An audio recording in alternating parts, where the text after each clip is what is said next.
कहानी की शुरुआत में हमें एक महिला दिखती है। एक उद्योगपति महिला का नाम विक्टोरिया था और उसकी फैक्ट्री में बड़े बड़े हाईटेक उपकरण बनाए जाते थे। उस दिन वो वहाँ काम कर रही थी और बहुत समय से किसी खास चीज की तलाश में थी। तभी उसके वैज्ञानिक ने कहा कि यह चीज यहाँ नहीं मिलेगी। तभी उनके सामने एक बहुत बड़ी चीज टूटी और उसमें से एक कीड़े के आकार का यंत्र निकला जिसका नाम बीटल स्कैरब था और यह असल में एक एलियन तकनीक थी। अब हम एक लड़के जैमी को एयरपोर्ट पर देखते हैं जो कानून की पढ़ाई पूरी करके वापस आ रहा था। एयरपोर्ट पर उसका पूरा परिवार उसका इंतजार कर रहा था और जैमी ने सबसे मुलाकात की। उसके चाचा जो कि एक वैज्ञानिक थे वो गाड़ी में बैठकर सबका इंतजार कर रहे थे। इसके बाद पूरा परिवार पास के एक होटल में गया जहां जैमी की बहन ने उसे बताया कि घर की हालत बहुत खराब है और घर भी बिकने वाला है। जैमी ये सुनकर बहुत चिंतित हो गया और बोला कि यह बात पहले क्यों नहीं बताई। तो उसकी माँ ने कहा कि बेटा, हम चाहते थे कि हमारे परिवार में कोई पढ़ा लिखा हो, इसीलिए तुम्हें कानून पढ़ने भेजा था। अब तुम आ गए हो तो सब ठीक हो जाएगा। इसके बाद सभी घर लौटे और जैमी ने कहा कि मैं जल्द ही अच्छी नौकरी करूंगा और इतना पैसा कमाऊंगा कि परिवार को एक अच्छी जगह ले जाऊंगा। अगले दिन जैमी को एक बड़े और शानदार घर के सामने दिखाया जाता है जहां उसकी बहन कहती है कि जैमी आओ सफाई करते हैं। दरअसल दोनों भाई बहन वहां नौकरी करते थे और फिलहाल यही उनके पास काम था। तभी विक्टोरिया अपने गार्ड के साथ वहां आई क्योंकि यह उसी का घर था। आगे बढ़ने पर हमें उसकी भतीजी जेन्ना दिखती है जो विक्टोरिया पर बहुत नाराज थी। जेन्ना ने उसे एक वीडियो दिखाया। उस वीडियो में विक्टोरिया ने एक हाईटेक उपकरण बनाया था जिसे किसी इंसान पर पहनाने से वो बहुत शक्तिशाली सैनिक बन जाता था, इतना ताकतवर कि अकेला पूरी सेना से लड़ सकता था। जेन्ना ने कहा कि इस प्रोजेक्ट की वजह से मैं बहुत गुस्से में हूँ क्योंकि मेरे पिता ने इसे रोकने का फैसला किया था। उनका मानना था कि इससे इंसान एक हथियार बन जाएगा और दुनिया को नुकसान पहुंचाएगा। तो फिर तुम इस तकनीक का इस्तेमाल दोबारा क्यों कर रही हो? विक्टोरिया को भी गुस्सा आया और उसने कहा कि मैंने तुम्हारे पिता के बाद इस कंपनी को चलाया है, तुम्हारा तो बस इसमें हिस्सा है। इसे चलाना मेरा काम है और मुझे तुम या तुम्हारी माँ की दखलंदाजी नहीं चाहिए। तभी जैमी वहां आ गया और उनकी बहस में बोल पड़ा। विक्टोरिया को यह पसंद नहीं आया कि एक नौकर उनके मामले में बोले, इसलिए उसने जैमी और उसकी बहन को नौकरी से निकाल दिया। जब दोनों भाई बहन घर के बाहर गाड़ी का इंतजार कर रहे थे तभी जेन्ना उनके पास आई और जैमी से माफी मांगी कि मेरी वजह से तुम्हारी नौकरी गई, इसलिए कल ऑफिस आ जाओ, मैं तुम्हें एक छोटा काम दिलवा दूंगी। और यह कहकर वो चली गई। रात को जैमी ने अपने पिता से बात की और उन्हें बताया कि वो उनके नुकसान की वजह से बहुत चिंतित है। तब पिता ने कहा, बेटा कोई बात नहीं, यही जिंदगी है और तुम्हारा साथ ही सबसे जरूरी है। यह सुनकर जैमी का मन हल्का हो गया और वो खुश हो गया। अगले दिन अच्छे से तैयार होकर वो उनकी कंपनी पहुंचा और जेन्ना के बारे में पूछा तो उसे इंतजार करने को कहा गया। उधर एक वैज्ञानिक किसी काम से जा रहा था। तभी जेन्ना ने चुपके से उसका कार्ड चुराया और उसकी लैब में पहुंची जहां उसे बीटल स्कैरब मिला। वैज्ञानिक उसकी मुख्य शक्ति को निकालकर एक सूट में डालने वाला था ताकि सारी शक्तियां उस सूट में आ जाएं। जेन्ना ने स्कैरब को एक डिब्बे में रखा और चुपचाप लैब से निकल गई। नीचे आने पर जैमी उससे मिला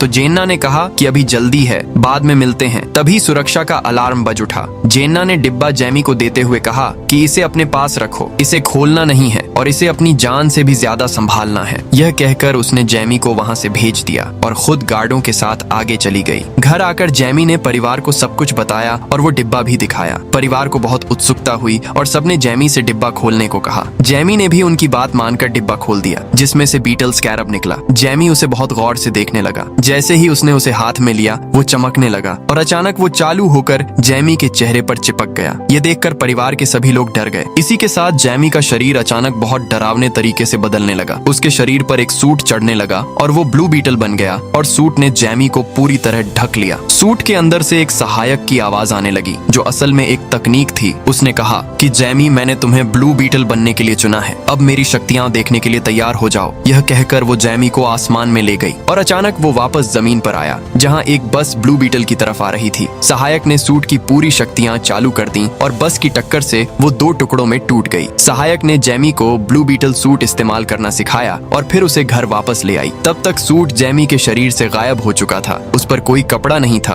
और बहुत थका हुआ होने की वजह से वो वहीं बेहोश हो गया। काफी घंटों बाद होश आने पर वो ठीक था। जब उसे अपनी पीठ पर कुछ अजीब लगा तो उसने देखा कि बीटल स्कैरब उसकी पीठ पर चिपका हुआ था। यह देखकर वो बहुत घबरा गया और बोला कि इस बारे में जेन्ना से बात करनी होगी। यह कहकर वो घर से निकला। थोड़ी देर बाद उसने देखा कि जेन्ना भाग रही है और कुछ लोग उसके पीछे हैं। जैमी ने उसे जल्दी से गाड़ी में बिठाया लेकिन पीछे वाले लोग उनकी गाड़ी पर गोलियां चलाने लगे। उनसे बचने के लिए जैमी ने गाड़ी तेज दौड़ाई और अपने घर की तरफ चल पड़ा। दोनों घर आए और सबसे मिले तब जेन्ना ने पूछा कि स्कैरब कहाँ है। जैमी ने पीठ दिखाते हुए कहा, यह तो यहाँ चिपका है। जेन्ना ये देखकर बहुत हैरान हुई। फिर उसने बताया कि यह इसलिए चिपका है क्योंकि यह बीटल स्कैरब है जिसे मेरे पिता पहले इस्तेमाल करते थे, पर अचानक वो गायब हो गए और लगता है वो अब नहीं रहे। जब वो जिंदा थे तो उन्होंने इस तकनीक को बंद कर दिया था, लेकिन मेरी चाची विक्टोरिया ने इसे दोबारा शुरू कर दिया क्योंकि वो जानती है कि बीटल स्कैरब की मुख्य शक्ति में बहुत ताकत है। मेरे पिता इससे सहमत नहीं थे। उनका मानना था कि बीटल स्कैरब खुद उस इंसान को चुनता है जो ब्लू बीटल बनेगा और उसकी शक्तियां इस्तेमाल करने का हकदार होगा, और इस बार बीटल ने जैमी को चुना है। जैमी ने कहा कि मुझे यह नहीं चाहिए, मुझे इस बीटल स्कैरब से छुटकारा चाहिए, कोई रास्ता बताओ। तब जेन्ना ने कहा कि मेरे पास एक उपाय है, लेकिन उसके लिए मुझे कंपनी में जाना होगा जहाँ चाबी है और वहाँ जाना खतरनाक है। तब जैमी के चाचा जो वैज्ञानिक थे, उन्होंने कहा कि मैंने एक ऐसा उपकरण बनाया है जिससे पूरी इमारत के सिस्टम को हैक करके अपने काबू में किया जा सकता है। फिर कंपनी के सभी कैमरे हैक कर लिए गए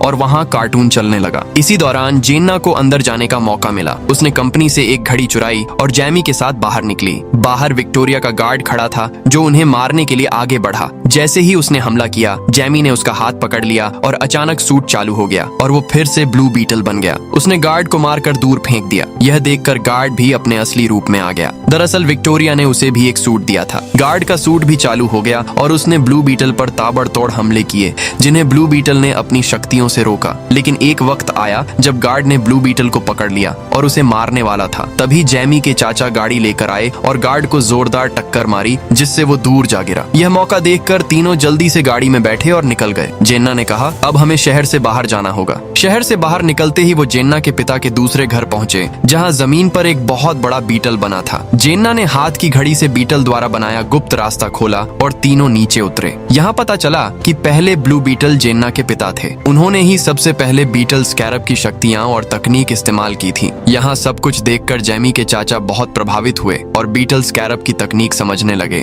उनके अनुसार अगर स्कैरब किसी से जुड़ जाए तो उसे अलग नहीं किया जा सकता। यह उस इंसान की हर कोशिका से जुड़ जाता है और अगर ऐसा होता है तो जैमी की जान भी जा सकती है। ये सुनकर जैमी बहुत गुस्सा हो गया और छत पर जाकर बैठ गया। थोड़ी देर बाद उसके चाचा भी उसके पास आए और समझाया कि जो शक्ति लोग तरसते हैं वो तुम्हें आसानी से मिल गई है, ये बहुत अच्छी बात है। फिर जेन्ना भी छत पर आई और उसने देखा कि शहर से एक हाईटेक विमान उड़कर आ रहा है। जेन्ना को शक हुआ और उसने जैमी और उसके चाचा को बताया। उन्होंने देखा कि विमान में बहुत सारे लोग हैं और घर के बाहर भी बहुत सारे सैनिक आ गए हैं। यह देखकर जैमी समझ गया कि मुसीबत आने वाली है। वो अपने परिवार की चिंता में सूट चालू करने के लिए चिल्लाने लगा, लेकिन सूट चालू नहीं हुआ। तब जैमी को समझ आया कि यह सूट तभी चालू होता है जब मैं खुद मुसीबत में हूँ। इसीलिए उसने छत से छलांग लगा दी। वो जमीन पर नहीं गिरा और हवा में आते ही ब्लू बीटल चालू हो गया और वो आगे उड़ चला। विमान में विक्टोरिया और उसका गार्ड था और नीचे सैनिक जैमी के घर में घुसकर सबको बाहर निकाल रहे थे। तभी जैमी यानी ब्लू बीटल उड़ता हुआ आया और मुक्कों से सारे सैनिकों को उड़ा दिया और परिवार को भागने को कहा। अब ब्लू बीटल की सहायक ने एक बड़ी मशीन गन चालू की और सभी सैनिकों को एक साथ उड़ाने की सोची। ब्लू बीटल ने कहा कि हम उन्हें मारते नहीं, बस बेहोश करते हैं। ये कहकर उसने अपनी शक्तिशाली मशीन चालू की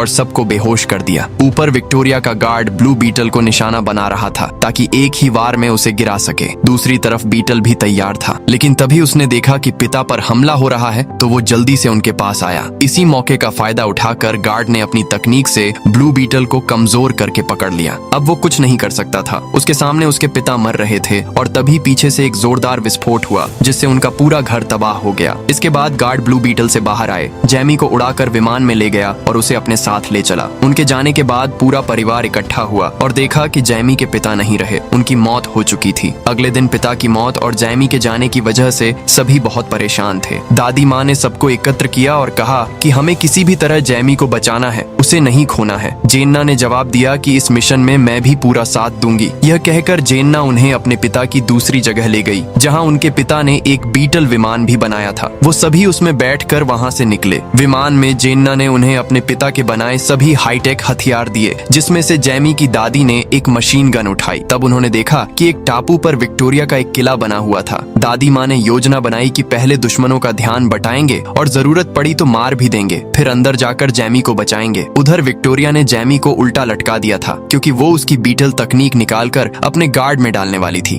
जैमी ने वैज्ञानिक से मदद मांगी तो उसने कहा कि माफ करो, मैं कुछ नहीं कर सकता, और यह भी बताया कि जैमी इस प्रक्रिया में मारा जा सकता है। विक्टोरिया ने कहा कि मुझे इसकी कोई परवाह नहीं। इसी दौरान बाहर बीटल विमान से किले पर हमला हुआ। तब जैमी के चाचा ने उसे नीचे उतारा और फिर से शुरू किया। इतनी जोरदार ताकत से हमला किया कि वो ऊपर चढ़ने लगे। पैरों से उन्होंने सारे गार्डों को कुचला, फिर गैस छोड़कर सबको बेहोश किया। अब ये लोग अंदर आए और जेन्ना लैब का रास्ता ढूंढ ढूंढते हुए उसी दिशा में चलने लगी। उनके सामने एक बहुत बड़ी मशीन आई। यही वो मशीन थी जिसके जरिए ब्लू बीटल की तकनीक निकालकर गार्ड में डाली जा रही थी। प्रक्रिया शुरू हो गई थी और शक्तियों की वजह से जैमी को तकलीफ होने लगी। वो अपने मन में किसी दूसरी दुनिया में चला गया जहाँ उसने अपने पिता को देखा। जैमी उन्हें देखकर बहुत भावुक हो गया, लेकिन इधर जेन्ना और जैमी की बहन ने पूरी मुख्य मशीन पर बम लगा दिए जहाँ ये स्थानांतरण हो रहा था। अब जैमी और उनके पिता दोनों शक्तियों का असर महसूस कर रहे थे। पिता ने कहा, बेटा, दुनिया में अभी तुम्हारा काम बाकी है। असल दुनिया में तुम्हें सबको बचाना है। मेरा काम यहाँ खत्म हो गया, इसीलिए मैं तुमसे दूर चला गया हूँ। अब बेटा, मैं तुम्हें आगे बढ़ते देखना चाहता हूँ। यह कहकर उन्होंने ब्लू बीटल का सूट दिखाया और बोले,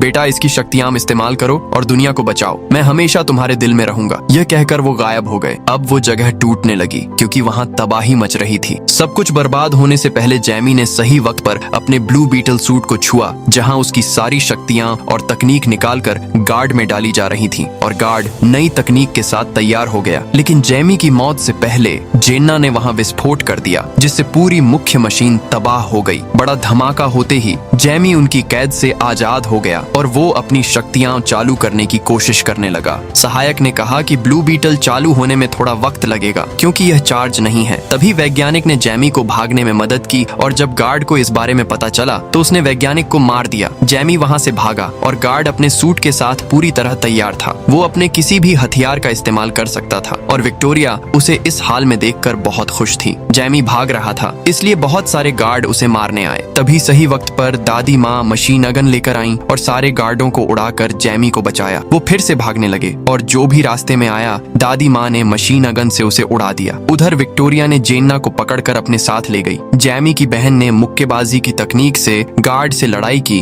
और इसी दौरान जैमी का ब्लू बीटल सूट भी चार्ज होकर चालू हो गया, इसलिए उसने सारे गार्डों को मारकर उन पर जोरदार हमला किया। लेकिन तभी गार्ड अपना सूट पहनकर आया और उसने ब्लू बीटल पर हमला कर दिया। उसे हवा में उड़ा दिया और दोनों हवा में एक दूसरे को मारने लगे। यहाँ दोनों एक दूसरे से जोरदार लड़ रहे थे। तभी जैमी के चाचा ने गार्ड के सिर पर वार किया तो गार्ड ने जवाब में उनके पास बम फेंका और चाचा बुरी तरह घायल हो गए। ये देखकर ब्लू बीटल बहुत गुस्से में आ गया और उसने अपनी पूरी शक्तियां लगाकर गार्ड पर हमला किया और उसके शरीर से तेज रोशनी निकलने लगी। उधर विक्टोरिया ने जेन्ना को बताया कि मैंने ब्लू बीटल की पूरी तकनीक अपने फोन पर डाउनलोड कर ली है। अब मैं लाखों सूट बनाऊंगी और कोई मुझे नहीं रोक पाएगा। यह सुनकर जेन्ना को बहुत गुस्सा आया और उसने एक बीटल तकनीक वाला च्युइंग गम थूक दिया जो चारों तरफ फैलने लगा और फिर जेन्ना ने गार्डों की खूब धुलाई की। नीचे ब्लू बीटल ने गार्ड को बहुत पीटकर बुरा हाल कर दिया था। तभी सहायक ने उसे रोका और किसी को न मारने की सीख याद दिलाई। जैमी रोते हुए बोला कि इसने पहले मेरे पिता को मारा और फिर चाचा को बम से घायल किया, अब मैं इससे बदला लूंगा। यह सुनकर सहायक ने गार्ड की जिंदगी की कहानी दिखाई कि वो अपनी माँ के साथ रहता था, लेकिन एक दिन माँ मिसाइल हमले में मर गई। अकेला रह जाने की वजह से उसे जबरदस्ती सेना में भर्ती कराया गया। एक दिन बम से उसका पूरा शरीर बर्बाद हो गया। जब विक्टोरिया को पता चला तो उसने इसका फायदा उठाया और गार्ड पर प्रयोग किए उसे नया शरीर दिया और उसके बाद उसे अपनी मर्जी से चलाने लगी। गार्ड जो भी करता है उसके पीछे विक्टोरिया का हाथ है, इसलिए जैमी ने बिना कुछ कहे उसे छोड़ दिया। उधर जेन्ना ने विक्टोरिया का फोन तोड़ दिया जिससे फोन बर्बाद हो गया। अब उसके पास ब्लू बीटल की तकनीक नहीं रही, इसलिए वो अब खतरनाक सूट नहीं बना पाएगी। तब गार्ड विक्टोरिया के पास गया और उसने आदेश दिया कि जाओ जेन्ना और ब्लू बीटल को मार दो। लेकिन इस बार गार्ड ने ऐसा नहीं किया, बल्कि उसने विक्टोरिया को पकड़ा और अपनी माँ को याद करते हुए अपना सूट तबाह कर दिया। यह देखकर जेन्ना और जैमी जल्दी से बीटल विमान में बैठ गए और वहाँ एक जोरदार विस्फोट हुआ जिसमें गार्ड और विक्टोरिया दोनों मारे गए। सभी लोग बीटल विमान में बैठकर वहाँ से निकल गए। जैमी ने देखा कि उसके चाचा जिंदा हैं और बच गए हैं, तो यह देखकर जैमी बहुत खुश हुआ। कुछ दिनों बाद दिखाया गया कि विक्टोरिया की मौत के बाद अब जेन्ना कंपनी चलाने वाली है। उसने खबरों में बताया कि मैं कंपनी में गलत कामों को रोकूंगी और सही रास्ते पर चलाऊंगी। फिर जेन्ना घर आई और बोली कि मैंने यह पूरी जगह आपकी मदद के लिए खरीदी है और यह उपहार के तौर पर दे रही हूँ ताकि आप यहाँ अच्छी जिंदगी बिता सकें। यह सुनकर पूरा परिवार बहुत खुश हुआ। जब जेन्ना वहाँ से जाने लगी तो जैमी भी उसे छोड़ने के बहाने साथ आया और अपने दिल की बात कहते हुए बोला, क्या तुम मुझसे शादी करोगी? यह सुनकर जेन्ना बहुत खुश हुई। तभी जैमी का ब्लू बीटल सूट दोबारा चालू हो गया और दोनों हवा में उड़ गए और इसी के साथ इस फिल्म का सुखद अंत हुआ।